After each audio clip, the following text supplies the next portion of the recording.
ya Bu ya? Bu. Iya Ibu. Kemudian mengenai area pengembangan yang ingin Ibu capai, bagaimana nih Bu? Area pengembangan yang hendak saya capai, saya ingin mengembangkan pengetahuan yang ada pada siswa, sehingga siswa dapat mengetahui apa itu dari reklame, ciri-ciri dari reklame, jenis-jenis reklame, dan perbedaan reklame yang satu dengan reklame yang lainnya. Serta siswa dapat mengembangkan sikap yang dimilikinya dalam hal keberagaman ekonomi. Baik, berarti area pengembangan yang ingin Ibu capai yaitu tentang jenis dan ciri-ciri dari reklame, kemudian perbedaannya ya Bu ya? Ya. Saya ingin mendengar Bu, bagaimana rancangan yang ingin Ibu terapkan di dalam kelas, mungkin dari strategi pembelajarannya, media pembelajarannya, ataupun model pembelajarannya Bu. Di sini saya sudah mempersiapkan strategi yang saya buat, yaitu pada pembelajaran kali ini saya menggunakan pendekatan saintifik dan pembelajaran berdiferensiasi, di mana siswa akan dibagi menjadi beberapa kelompok sesuai dengan gaya belajarnya, yaitu gaya belajar visual, di mana siswa diberikan beberapa gambar contoh reklame dan gambar ragam kegiatan ekonomi, dan saya harapkan pembelajaran ini dapat berjalan secara komunikatif. Iya, baik, luar biasa persiapannya Bu ya. Kemudian bagaimana dengan media pembelajaran yang akan Ibu lakukan di dalam kelas Bu? Menggunakan apa? Saya menyiapkan 2 media pembelajaran. Yang pertama saya akan menggunakan Infocus, dan di mana di situ saya akan menampilkan PPT berupa gambar-gambar bermacam-macam reklame dan keberagaman ekonomi. Yang kedua, saya juga akan menyiapkan beberapa contoh reklame yang telah saya tampilkan. Baik Ibu. Kira-kira kapan Ibu akan melaksanakan pembelajaran tersebut Bu? Di hari apa dan di jam keberapa? Karena saya akan datang ke kelas Ibu, saya akan melihat dan mencatat hal-hal apa saja yang terjadi di dalam kelas. Nah, kemudian nanti setelah Ibu lakukan kegiatan observasi atau pembelajaran di dalam kelas, kita akan mengadakan percakapan yang terakhir nih Bu, yaitu percakapan pasca observasi, yang nanti saya akan didampingi oleh pengajar praktik saya Ibu Erika ya Bu ya. Mungkin bisa di hari Senin nanti Bu, pada tanggal 15 Oktober 2023 Bu, di jam kedua. Oh baik Ibu. Baik Ibu ya, sebelum kita akhiri kegiatan kita hari ini, kira-kira apa nih Bu yang ingin Ibu dapatkan dari hasil yang Ibu dapatkan dari hasil percakapan kita pada hari ini? Yang saya dapatkan dari percakapan kita hari ini, saya mendapatkan gambaran terkait media apa yang saya gunakan nanti dan akan saya persiapkan agar pembelajaran berjalan dengan lancar. Baik Ibu, terima kasih Bu ya atas waktunya dan sudah bersedia berbincang-bincang dengan saya di percakapan pra-observasi. Sampai bertemu di kegiatan observasi kelas hari Senin ya Bu ya, tanggal 15 Oktober. Sampai bertemu lagi juga di kegiatan observasi kelas dan kegiatan pasca observasi ya Bu ya. Terima kasih banyak Bu Dina ya. Assalamualaikum, saya pamit dulu ya Bu ya. Baik, terima kasih. Itulah tadi kegiatan pra-observasi yang saya lakukan kepada rekan sejawat saya, guru kelas 6 SD Negeri 87 Palembang. Terima kasih atas perhatiannya. Wassalamualaikum warahmatullahi wabarakatuh.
proses yang mulia.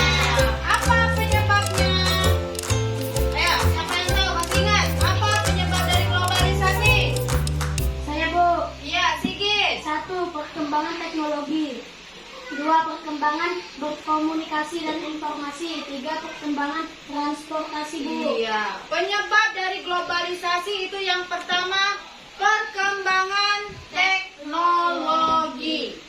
Ya, yang mana pada saat ini teknologi kita dari tahun ke tahun itu semakin canggih. Yang kedua, perkembangan komunikasi dan informasi, ya. Yang ketiga, perkembangan transportasi. Penyebabnya itu memiliki dampak untuk kita atau tidak? Iya, apa dampaknya? Apa dampaknya? Adanya kerjasama antar negara. Iya. Dampak dari globalisasi yang pertama itu adanya kerjasama antar negara. Siapa yang masih ingat? Tema 1 kemarin kita belajar mengenai apa? Kerjasamanya. Apa? Perkumpulan negara-negara di Asia Tenggara. Apa? Perkuat apa? ASEAN, Bu. ASEAN, ya, kerjasama di ASEAN. Jadi ASEAN itu perkumpulan negara se-Asia Tenggara. Yang kedua, saling mengenal produk dan kebudayaan antar negara. Ya, jadi dengan globalisasi itu ada dampaknya. Nah, untuk hari ini kita akan masuk ke tema 4, subtema 1, pembelajaran 2. Silahkan buka bukunya halaman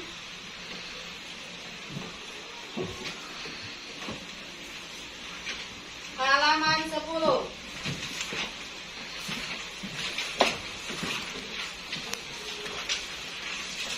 Tema 4, globalisasi. Subtema 1, globalisasi di sekitarku. Pembelajaran kedua. Sudah dibuka bukunya?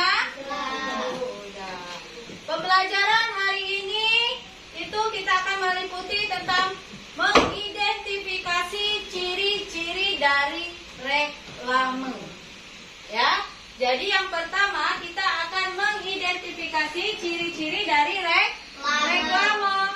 Yang kedua, kalian bisa membedakan mana yang reklame dan yang bukan reklame. Yang ketiga, kita akan mengidentifikasi contoh keberagaman ekonomi. Ya, keberagaman ekonomi yang ada di Indonesia. Yang keempat, menjelaskan sikap yang perlu dikembangkan dalam keberagaman ekonomi. Ya, jadi yang kita pelajari hari ini tentang reklame dan keberagaman ekonomi. Tujuan dari pembelajaran hari ini yang pertama, ya, setelah kalian mempelajarinya, kalian mampu menjelaskan sikap yang perlu dikembangkan dalam keberagaman ekonomi. Mana sih sikap yang baik dan benar? Ya. Yang kedua, kalian mampu mengidentifikasi ciri-ciri dari reklame dari contoh yang akan Ibu berikan. Ya, itu tujuan pembelajaran kita hari ini. Ya. Kalian lihat buku kalian di halaman 10. Ya. Coba lihat ke depan. Ini siapa yang tahu ini gambar apa? Batik. Ya. Ini bermacam-macam pola batik. Ya. Hari Batik Nasional itu diperingati setiap tanggal Oktober. Ya. Jadi Hari Batik Nasional diperingati setiap tanggal 2 Oktober. Ya. Oktober itu batik itu sudah diakui oleh dunia bahwasanya batik itu milik siapa? milik Indo. Pernahkah kalian melihat contoh gambar di depan? Iya, itu merupakan siapa yang tahu? Saya Bu. Iya, contoh apa itu? Papan iklan. Papan iklan. Ada yang lain? Papan reklame. Ya, di sini kita akan mempelajari tentang apa itu reklame ya. Ciri-ciri dari reklame, tujuan dibuatnya reklame ya. Jadi reklame, siapa yang tahu ya? Reklame. Ada yang tahu apa itu reklame? Saya Bu. Iya, Sigit, silakan Sigit. Reklame adalah sebuah alat atau media untuk menyampaikan informasi, menawarkan, memperkenalkan suatu produk atau jasa pada masyarakat dengan menggunakan gambar atau dan tulisan yang menarik. Betul. Reklame adalah suatu bentuk pemberitahuan, ya, dengan kata-kata, bisa dengan gambarnya tapi yang menarik sehingga orang yang melihatnya langsung membacanya, ingin melihatnya, ya. Nah, fungsi dari reklame tadi apa? Untuk menginformasikan, mengajak, menganjurkan atau menawarkan produk berupa barang atau jasa. Itulah yang dinamakan dengan reklame. Sekarang tujuan dibuatnya reklame, ya. Apa tujuannya? Tujuan dari reklame adalah tadi menawarkan, mengajak, menginformasikan untuk atau mengikuti anjuran apa yang ada di dalam reklame tersebut. Contohnya, buanglah sampah pada tempatnya. Itu apa? Ajaklah, mengajak, atau menginformasikan. Ayo, siapa yang bisa jawab? Menginformasikan atau mengajak? Mengajak. Ya. Itu tujuan dibuatnya reklame. Selanjutnya, ciri-ciri dari reklame. Ya. Reklame itu yang pertama berisi informasi. Tadi informasi. Contohnya ada yang di depan itu ada baliho, tontonlah hari ini ada konser apa. Nah, dia menginformasikan bahwasanya pada hari itu akan ada konser atau ada acara. Ya. Selanjutnya, menggunakan kata-kata yang menarik. Ya, dari isi dari reklame itu biasanya menggunakan kata-kata yang menarik. Yang ketiga, terdapat slogan. Yang keempat, terdapat gambar dan ilustrasi. Tahu gambar atau ilustrasi? Contohnya itu, ibu buat gambar seperti itu. Ya, itu gambar atau ilustrasi bahwa ibu sedang mengajar. Selanjutnya, tata letak antara tulisan gambar terlihatlah rapi. Lihat ibu membuat gambar. Di mana letaknya? Di mana tulisannya? Ya, supaya terlihat rapi. Iya. Selanjutnya kita akan masuk ke dalam jenis-jenis dari reklame. Jadi reklame itu bermacam-macam ya. Ada iklan, tahu iklan? Tahu. Iya, iklan. Iklan itu apa? Iklan itu memberitahukan kepada masyarakat mengenai barang atau jasa melalui media massa. Contohnya apa media massa? Televisi, ya, majalah, koran, ya. Tapi sekarang majalah, koran sudah agak berkurang. Isinya apa sih? Memberitahukan apa sih?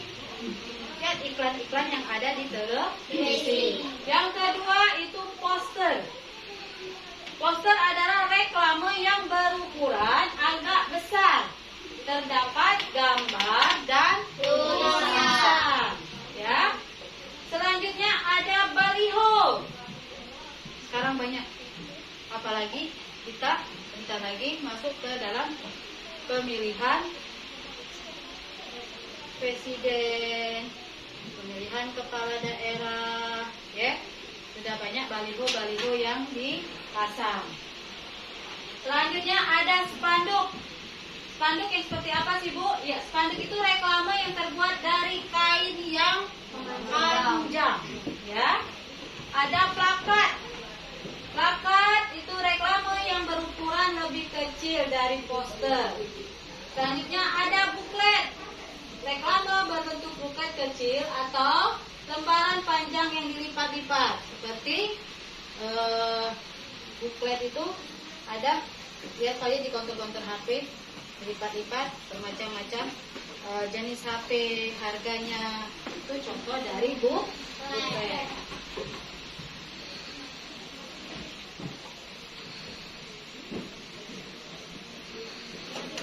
Nah, ini contohnya jenis reklame iklan. Contohnya iklan apa itu?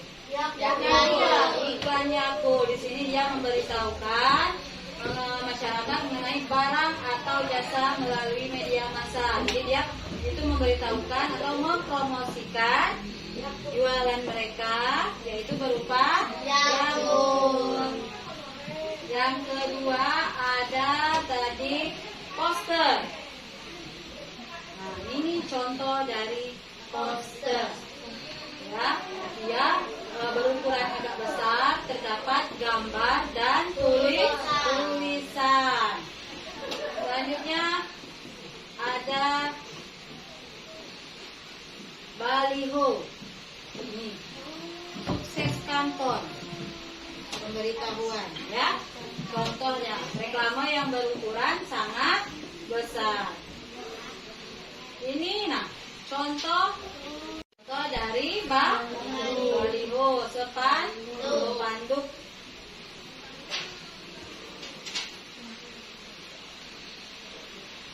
Tadi contoh dari spanduk. Ini yang ada di depan sekolah kita. Ya, tahu kan? Itu contoh dari spanduk. Ini contoh dari plakat.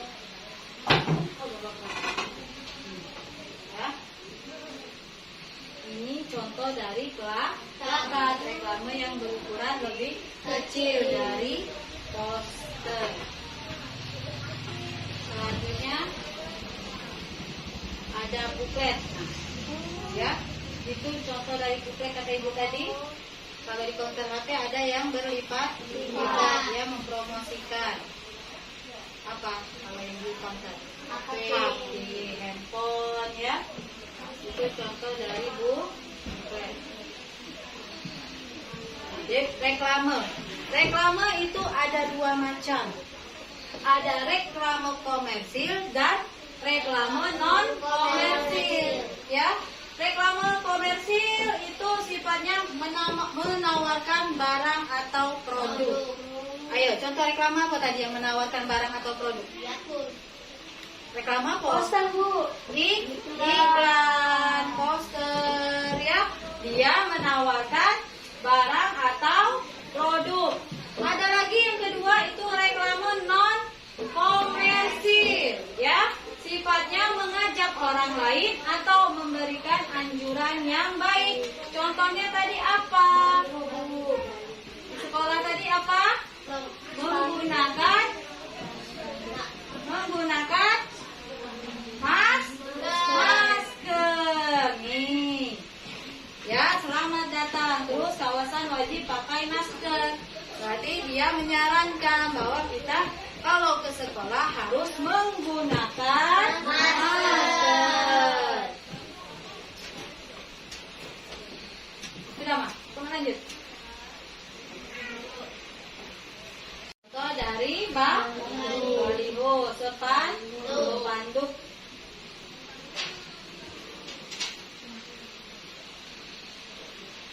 Tadi contoh dari spanduk.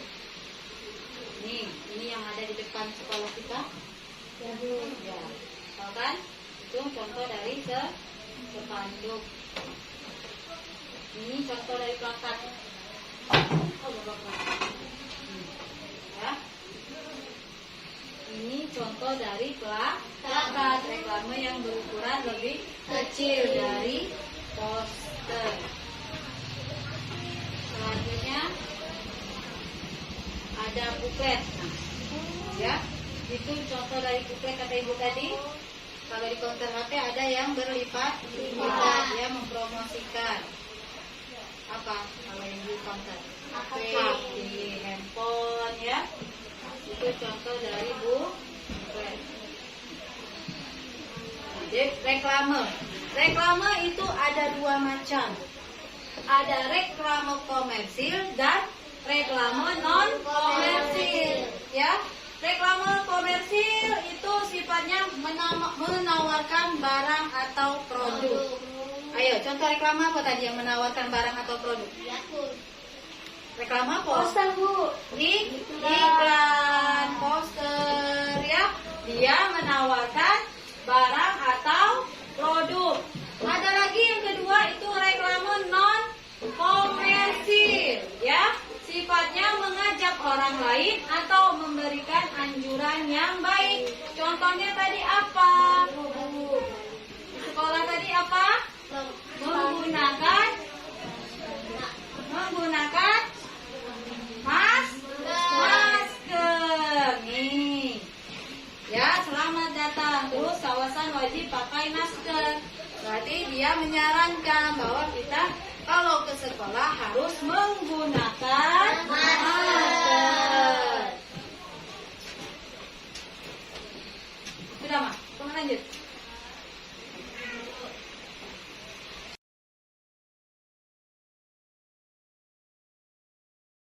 Anak-anak, apakah kalian sudah paham? Sudah paham? Sudah. Ya, baiklah. Untuk lebih mempertajam pemahaman kalian, Ibu akan membagikan LKPD, lembar kerja peserta didik, ya, sesuai dengan kelompok yang sudah Ibu bagikan. Ya. Menjadi kelompok, kalian kerjakan LKPD yang sudah Ibu berikan. Di sana ada langkah-langkah kegiatan yang harus kalian kerjakan. Ya. Setelah apabila sudah selesai, kalian kumpulkan, lalu kelompok kalian akan maju ke depan membacakan hasil dari diskusi kelompok kalian. Mengerti? Mengerti. Ya, silakan kerjakan. Selanjutnya Ibu persilakan kelompok terakhir. Silakan siapa dari kelompok terakhir yang akan maju ke depan? Ya, silakan Yuki.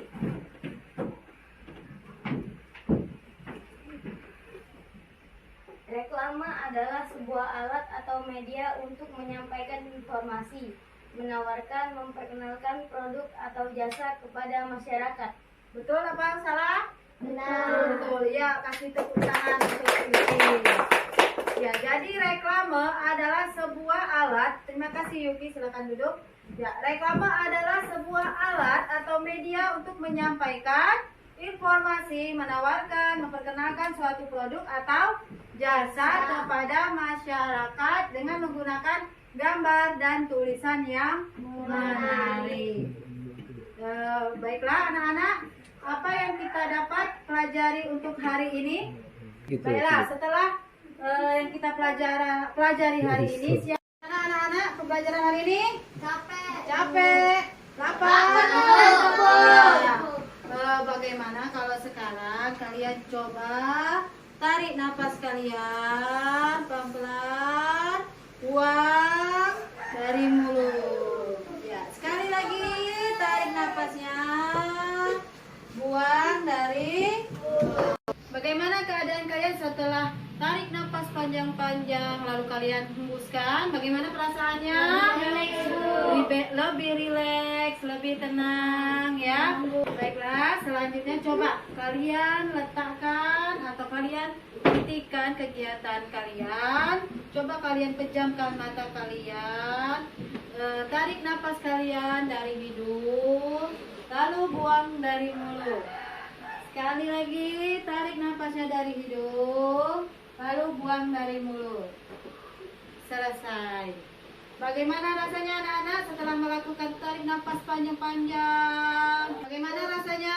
Lebih tenang. Nah, cukupnya pelajaran untuk hari ini. Siapa yang dapat menyimpulkan pelajaran hari ini? Saya, Bu. Ya, silakan Sigit. Apa Sigit? 1. Reklame. Pengertian reklame. Ciri-ciri reklame, jenis-jenis reklame, dan tujuan dari reklame. 2. Sikap menghadapi kegiatan ekonomi. Saling menghargai dan menghormati, tidak sombong, saling memuji, dan lain-lain. Iya, jadi pembelajaran hari ini dapat kita simpulkan bahwa apa itu reklame, ciri-ciri dari reklame, bagaimana tujuan dari reklame, dan juga keberagaman ekonomi.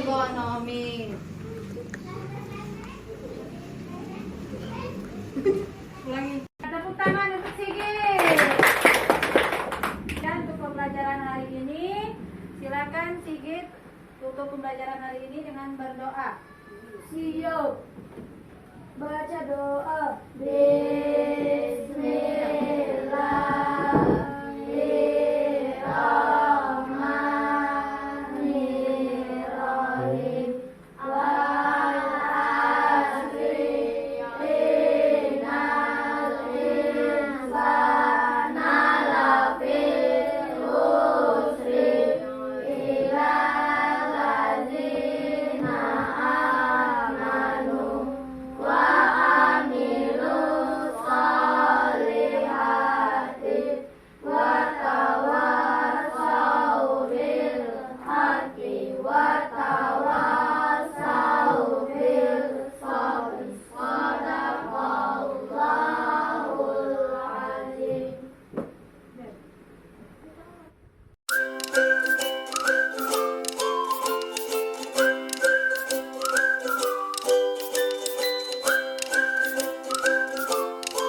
Assalamualaikum warahmatullahi wabarakatuh. Baiklah, perkenalkan saya Siti Fatimah, calon guru penggerak angkatan 8 dari SD Negeri 87 Palembang. Hari ini saya akan melakukan kegiatan pasca observasi ditemani oleh rekan sejawat saya, Ibu Dina Rahmadani. Kebetulan Ibu Dina mengajar di kelas 6 SD Negeri 87 Palembang. Baiklah Ibu Dina, apa kabarnya Ibu? Baiklah Ibu, hari ini kita akan melakukan kegiatan pasca observasi ya Bu ya. Kita mulai Ibu. Bu Dina, kemarin kan Ibu Dina kita sudah melakukan kegiatan pasca observasi dan kegiatan observasi ya Bu ya. Hari ini kita akan melaksanakan kegiatan pasca observasi. Saya akan menanyakan sedikit apa yang Ibu rasakan dan bagaimana pencapaian dari observasi yang sudah Ibu lakukan kemarin ya Bu ya. Bu Dina, bagaimana perasaan Ibu ya setelah menyajikan pembelajaran kemarin saat kegiatan observasi?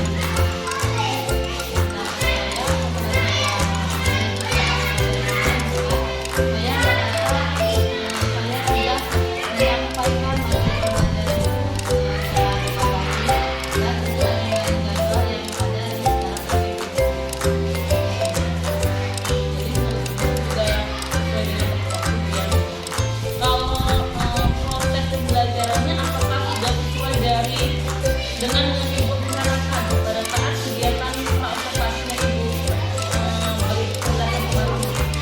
Alhamdulillah sudah, tapi saya masih merasakan masih belum sempurna Bu ya. Bagaimana cara penyampaian saya atau materi yang sudah saya sampaikan kepada anak tidak sesuai dengan IPP. Cara menyampaikan materi tersebut.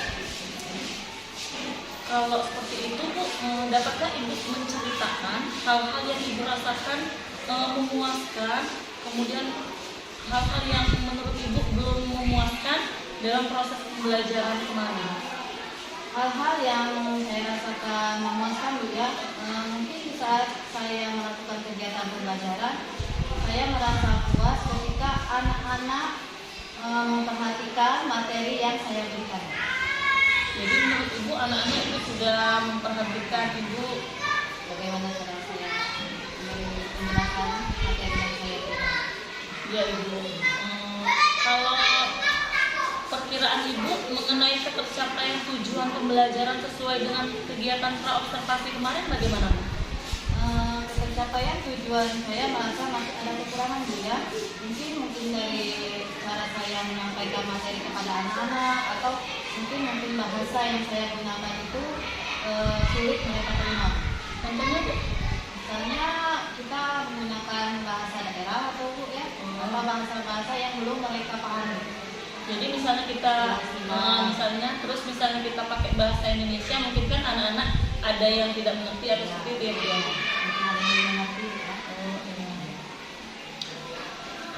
Menurut Ibu, apa yang menjadi kesulitan siswa Bu dalam pembelajaran kemarin? Seperti yang tadi kata saya tadi Bu ya, saya kan materi kita itu kan tentang reklame Bu ya. Mungkin di situ mereka ada yang belum tahu terlalu mendalami pembelajaran tentang reklame tersebut. Seperti, nah ini baliho, mungkin dia tahu namanya, tetapi tidak tahu yang mana bentuknya. Jadi dalam proses pembelajaran kemarin Bu, apakah Ibu memberikan contoh yang cukup relevan atau apa yang membuat anak-anak itu menjadi paham? Itu kan yang menjadi kesulitan Ibu. Nah, bagaimana Ibu menghadapi masalah tersebut?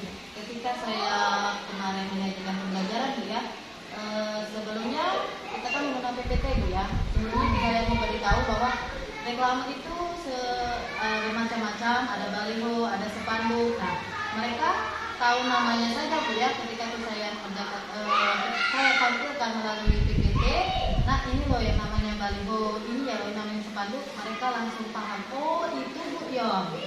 Oh, jadi Ibu memberikan contoh konkret juga Bu ya. Seperti apa kemarin? Langkah kalau nggak salah ya. Iya, langkah saya bawa kemarin. Kalau yang menjadi kesulitan Ibu apa Bu?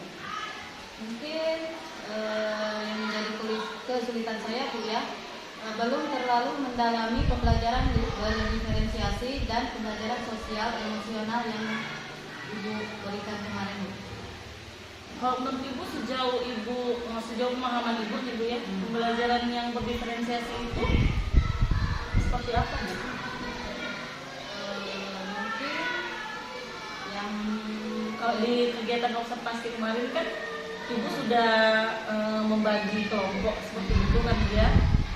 mungkin saya belum paham Bu ya bagaimana berdiferensiasi itu. Makanya mungkin karena saya belum memahaminya, jadi Belum terlalu fokus Bu ya. Tapi kemarin sudah mulai ya. Kalau selanjutnya nih Bu ya, apakah ada alternatif lain untuk mengatasi kesulitan yang Ibu rasakan dalam proses pembelajaran kemarin? Karena kemarin saya belum paham Bu ya tentang berdiferensiasi, pembelajaran berdiferensiasi. Mungkin saya perlu belajar lagi mungkin sama Ibu Ima ya Bu ya, mengenai pembuatan RPP ya, berdiferensiasi dan RPP yang KSE dan juga pembelajarannya, bagaimana pembelajarannya di dalam kelas. Jadi Ibu akan mempelajarinya lagi Bu ya, tentang pembelajaran berdiferensiasi dan pembelajaran sosial emosional Bu ya. Sekarang kita ini Bu, mari kita sama-sama nih Bu ya, mengidentifikasi hal-hal yang telah mantap menurut Ibu, hal-hal yang perlu ditingkatkan lagi berdasarkan kegiatan yang kita lakukan kemarin. Ibu, untuk mendapatkan ilmu tentang pembelajaran berdiferensiasi dan KSE, mungkin saya lebih minta bantuan kepada teman sejawat, kepada Ibu Ima, atau bantuan kepada Ibu Kepala Sekolah. Jadi hal-hal yang menurut Ibu sudah mantap tadi, mungkin dengan anak-anak lebih sudah memperhatikan Ibu dan mendapatkan materi secara cukup baik Bu ya. Kemudian hal-hal yang perlu ditingkatkan lagi adalah tadi Bu, pembelajaran berdiferensiasi dan pembelajaran KSE. Oke. Kalau tadi sebenarnya Ibu sudah jawab Bu ya. Ada hal yang ingin saya tanyakan. Siapa nih Bu orang yang menurut Ibu tuh butuh bantuan siapa kira-kira untuk lebih kedepannya itu lebih baik lagi dalam kegiatan pembelajaran di dalam kelas? Mungkin saya akan butuh tadi Bu ya bantuan mungkin ya teman sejawat atau Ibu Ima, Ibu sebagai calon guru penggerak, dan Ibu mungkin bantuan Ibu Kepala Sekolah juga. Jadi Ibu butuh dukungan juga Bu ya dari kepala sekolah Bu ya. Oke, jadi dapat disimpulkan Ibu perlu dukungan penuh dari kepala sekolah dan juga bantuan dari rekan sejawat Bu ya, intinya dari semua warga sekolah Bu ya.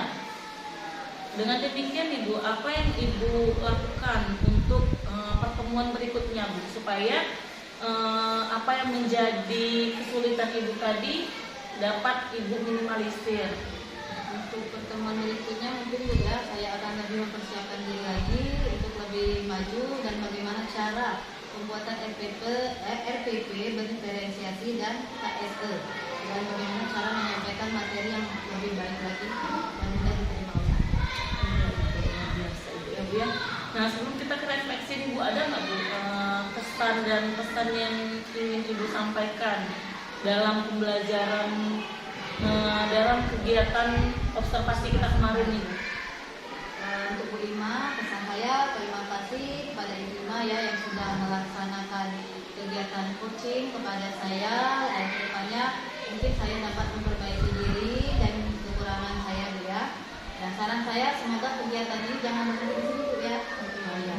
Mudah-mudahan Ibu bisa imbaskan kepada rekan guru yang lain Bu ya. Iya, luar biasa sekali Bu ya, dari beberapa pertanyaan tadi sudah terjawab, dan terima kasih juga Ibu Dina sudah bersedia saya observasi Bu ya, kegiatan coaching seperti si akademik. Sudah cukup jelas menurut saya Bu, dan kedepannya semoga Ibu dapat memperbaiki diri sesuai dengan yang Ibu inginkan dan dapat memberikan pembelajaran yang terbaik untuk anak-anak ya.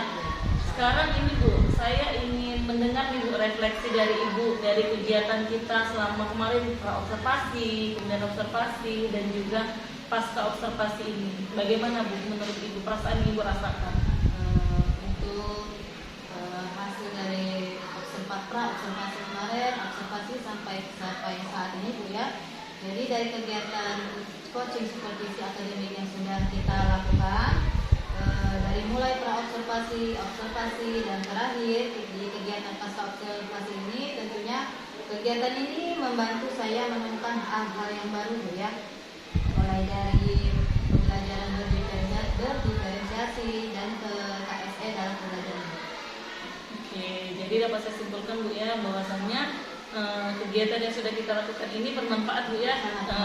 Tidak hanya bermanfaat bagi saya Bu ya, semoga bermanfaat juga bagi Ibu, karena dengan bersama-sama kita belajar, semoga kedepannya dari pembelajaran yang kita inginkan tuh yang seperti apa untuk anak dalam kelas bisa tercapai Bu ya. Baiklah Ibu, terima kasih atas waktunya. Mungkin sampai situ dulu Bu ya kegiatan pasca observasi kita pada hari ini. Saya mengucapkan terima kasih kepada Ibu dari mulai kegiatan pra-observasi, Ibu sudah bersedia saya lakukan kegiatan pra-observasi, kemudian kemarin di dalam kelas Ibu sudah bersedia, kelasnya diganggu oleh saya waktunya untuk melaksanakan kegiatan observasi, dan hari ini saya juga mengucapkan terima kasih kepada Ibu Dina. Ibu sudah bersedia meluangkan waktunya untuk melaksanakan kegiatan pasca observasi. Semoga kegiatan ini bermanfaat bagi kita semua dan kedepannya bermanfaat bagi semua warga sekolah di SD Negeri 87 Palembang Bu ya. Saya pamit Bu ya, terima kasih atas waktunya. Assalamualaikum Bu Dina. Baiklah, itulah tadi kegiatan pasca observasi saya bersama rekan sejawat saya Ibu Dina Rahmadani, guru kelas 6 SD Negeri 87 Palembang. Terima kasih atas perhatiannya. Wassalamualaikum warahmatullahi wabarakatuh.